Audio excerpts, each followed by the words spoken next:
Hello everybody and welcome to Romancefull's Tarot. I'm about to begin a general reading, so it might not resonate with everybody, so it's really important that you take whatever resonates with you and you leave the rest of it aside. If ever you do have any questions, you would like to inquire about having maybe your own reading, all my information is right below into the YouTube description box. Also, if you do enjoy the channel and you have not yet subscribed, please do take a brief moment of your time to click the subscribe button to show your support to the channel and to myself, and it would be greatly appreciated, and I do thank you in advance. So with no further ado, we are going to begin this reading. This is a lovely reading. It is a channeled reading with the universe, which is dedicated to the beautiful sign of Virgo. And what we want to know here is we want the universe to come and reveal to you how to attract true love and romance into your life. So let's begin. Let's reveal these messages. We are going to be speaking about commitment, about boundaries, and about forgiveness. Let's begin with boundaries. Now, a clear and a healthy sense of self is a really great foundation for love. Most people understand the concept of healthy boundaries, but they aren't always sure how to put them into practice. So, boundaries could be described as, let's say, simply having a clear and a healthy sense of self, of who you are, of what makes you tick, and what affects you both positively and negatively. So a common example of unhealthy boundaries is the apparent inability to say no when feeling pressured by a perspective, a new or an existing partner, into doing or behaving in a way that just isn't in harmony with your truth. Okay, for example, if you love the ocean and you need to walk along the beach often to maintain your emotional balance, you can invite your partner to join you. You could go alone, but you must not let this important activity fade from your life. There can be really a few gray areas in your life between reasonable and compromise and compromising your healthy boundaries. So each person is unique. Each situation is very different. The most important thing is to make your boundaries and your preferences clear early on in the relationship, or your partner may just feel annoyed, may feel resentful when you bring it up months or even years down the road.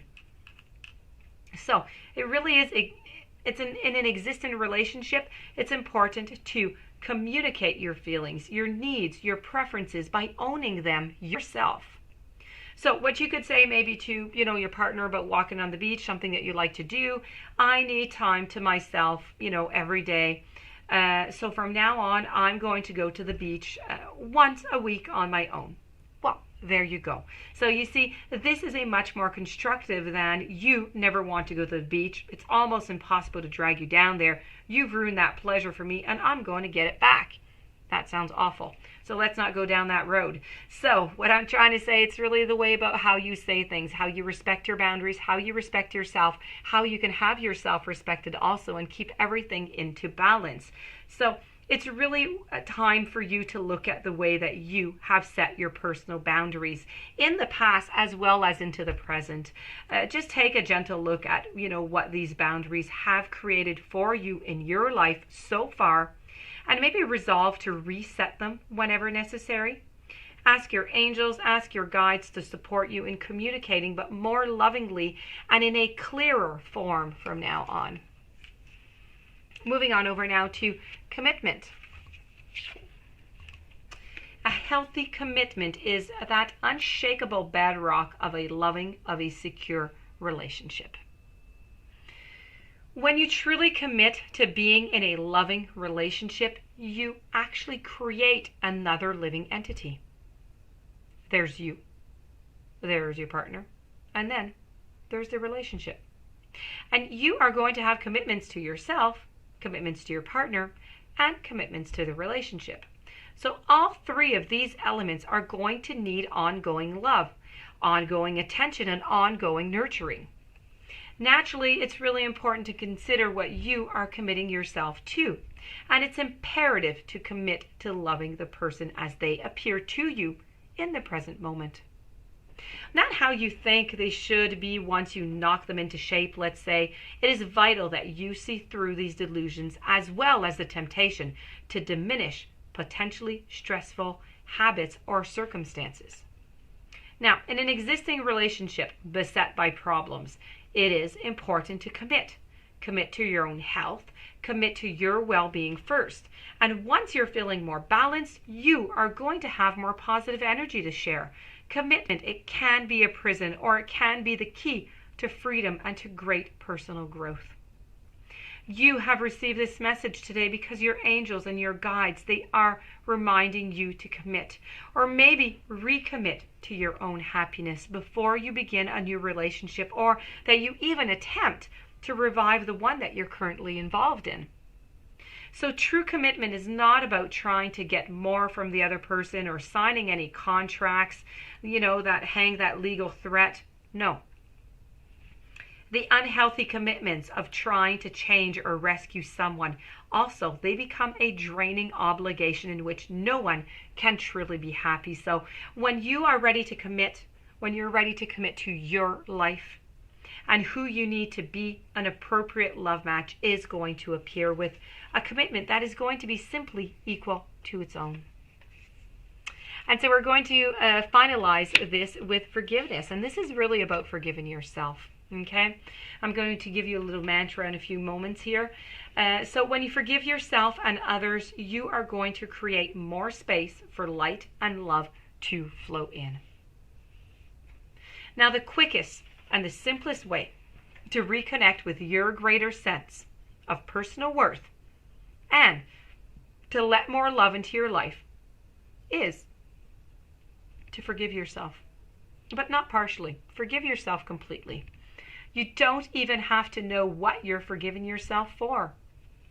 The angels, they understand that feeling guilty about a whole array of things has been an ongoing part of your life now, of your lives. And they say, your angels right now, it is simply time for you to let go. It's time to let that go. The strange thing about guilt is that you can carry it with you without even realizing it. And it is often about trivial or long forgotten events. So I'm going to give you a tiny little mantra here, and the vibration of the beautiful words are going to flow through you. I know it seems really, really simple, but try doing this with lovely breathing techniques, and it is going to do you some great goodness. So 3 times you must repeat, I forgive myself, I forgive myself, I forgive myself, and I am forgiven. But do it with those lovely breathing techniques and believe in it, and you will see the goodness that it's going to do for you. So forgiveness, it's synonymous with love, with acceptance, with nurturing, with spiritual maturity, because in reality, none of these energies are separate one from another. They all really work together, and the uplifting vibration, it gently, but it gradually dissolves all the guilt, all the self-blame that you might have stored in your physical cells, in your chakras, and in your energy field, and or maybe even your aura. So letting go of these old energies is a relief, and as this darkness disappears, it creates space for more light and love to flow in. So the more you use the mantra I gave you, the lighter and the brighter you are going to feel, literally.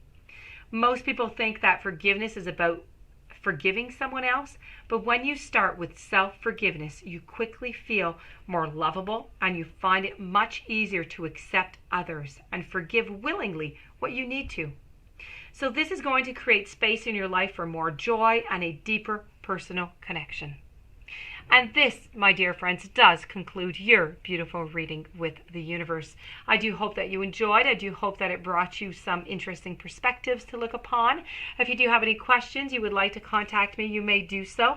My information is romancefulltarot@gmail.com. You can find all of that right into the description box. Please don't forget to subscribe to the channel. Have yourself a beautiful day. Thank you for being there, and I will see you tomorrow with a new message.